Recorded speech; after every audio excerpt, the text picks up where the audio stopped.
A great way to prevent having damage on your hair is to do some hairstyles every now and then that require no heat. So today on My Friend Raquel, I'm going to show you how to create one of my favorite hairstyles. After you've shampooed and conditioned your hair and you've put it into a towel to towel dry, we want to think of what product we're going to need to keep this hairstyle in place. So for a lot of curly-haired women, you want to use a product that's going to soften your curl. So I've pulled out two. One is from Aveda, which is the leave-in conditioner, which I love for detangling, and then the Be Curly Curl Enhancer. So believe it or not, if you have a lot of curl, what this product will do is it'll soften the hair so that your hair won't be too curly. On the other spectrum of products, we have products here that are good if your hairstyle has a hard time staying or holding. So something that has the most hold is Confixer from Aveda. And then I have Foamollient, which is a lightweight styling foam. And then the lightest of them all, which is the volumizing tonic.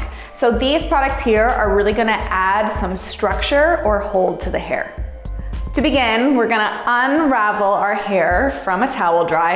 And you do wanna make sure that your hair is towel dried to at least like 70% dry. You don't want it to be too wet or else your hairstyle is gonna take forever to dry. And if you have a higher density hair, you might wanna do what I'm gonna show you in 4 sections instead of 2.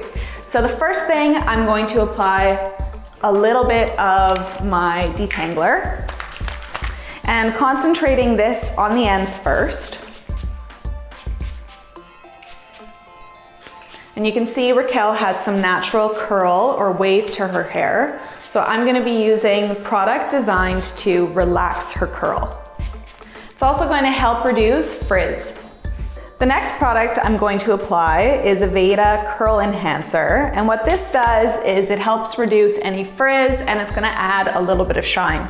So once more, I'm gonna apply that product first to the ends because that's where the hair is a little bit older, so it does have a tendency to sort of frizz there first.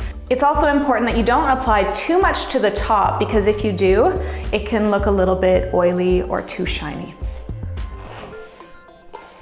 And so if you felt like your hair still was too wet at this point, you could wrap it up in your towel or just walk around your house a little bit and wait for it to air dry a bit more. So for versatility, I want to make sure that when I divide this hair into 2, it has no distinct parting. So the best way to achieve that is with a zigzag parting. So with the tail comb, I'm going to zigzag from side to side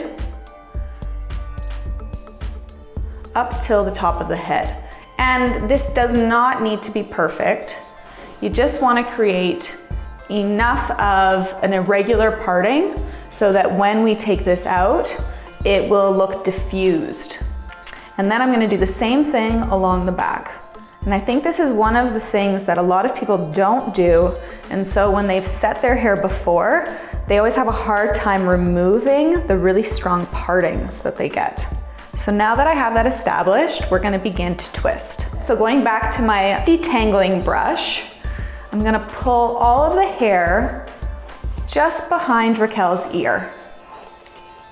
And why I'm pulling it up behind the ear is it's going to give a nice wave, and if I apply it too low, then it's gonna look too flat.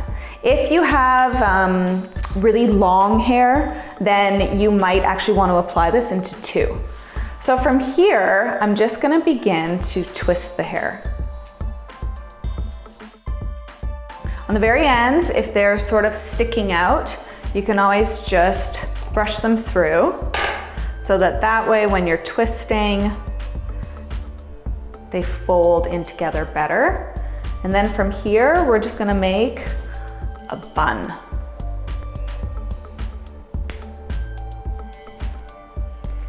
And I'm not making it too tight because if I make it really tight, the hair will take way too long to dry.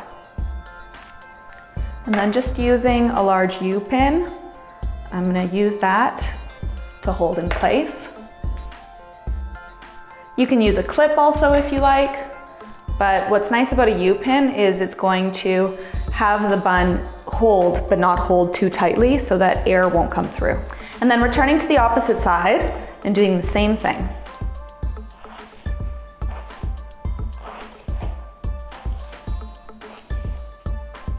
So just combing everything over. And then I want to make sure that wherever I've twisted on the first side, that it's at the same spot on the head on the opposite side. So just checking for balance, and then once more twisting, making sure to get those ends.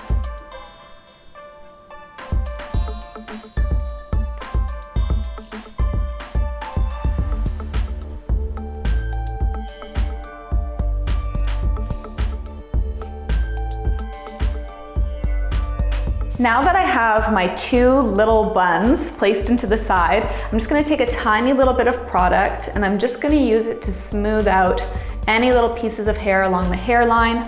And from here, we're just gonna wait for the hair to naturally dry. So you could run around, do the errands that you need to do, apply your makeup, get changed, and once Raquel is dry, I'll show you what to do next.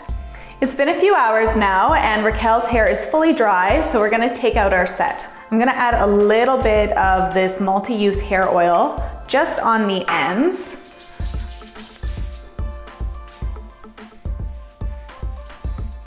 So that when I'm taking out my set, the hair just looks nice and shiny.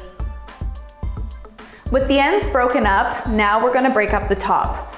Because we used that wonderful zigzag parting, just by raking my hands through, I'll be able to re-establish or establish a parting that will look suitable with the rest of this hairstyle. So you can create a little bit of volume. And if you feel like there's any pieces that are maybe too full looking, you can then just touch up with a tiny bit of heat, because sometimes we can get some extra kind of curl along the top. But looking at what we've got here on Raquel, I actually think it's quite perfect. To preserve this hairstyle for a few more days, you can actually use this same set before you go to bed, wind your hair up, and in the next morning, your hair will still have the beautiful wave that we've created today.